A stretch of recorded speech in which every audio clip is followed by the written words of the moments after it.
যশোরের মাগরখালী বাজার হতে ৮১,৮০০ জাল টাকা এবং জাল টাকা তৈরির সরঞ্জামাদি সহ একজন জাল টাকা প্রস্তুতকারী ও বিক্রয়কারীকে গ্রেফতার করেছে র্যাব-৬। তথ্য ও ভিডিওচিত্রে স্টাফ রিপোর্টার মোহাম্মদ মিজানুর রহমান। গত ২২ ডিসেম্বর ২০২৫ বিকাল ৩টা ৪৫ মিনিটে র্যাব-৬ সিপিসি-১ সাতক্ষীরা ক্যাম্পের একটি চৌকস আভিযানিক দল গোপন সংবাদের ভিত্তিতে জানতে পারে যশোর জেলার কেশবপুর থানাধীন মাগরখালী বাজারের জনৈক মোহাম্মদ আবু হানিফ দীর্ঘদিন ধরে তার নিজের দোকানে জাল টাকা ছাপিয়ে বিক্রয় করে আসছে।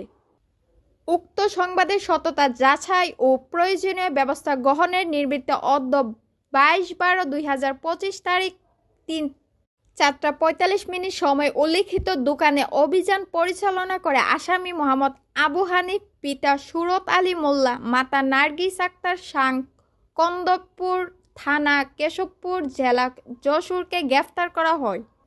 এ সময় গ্রেফতারকৃত আসামির নিকট হতে ৮১,৮০০ টাকা জাল ও টাকা তৈরি সরঞ্জামাদি, computer monitor, colour printer, CPU, keyboard, mouse ও সিলপ্যাডের কালিসহ প্রয়োজনীয় দ্রব্য সামগ্রী উদ্ধারপূর্বক জব্দ করা হয়।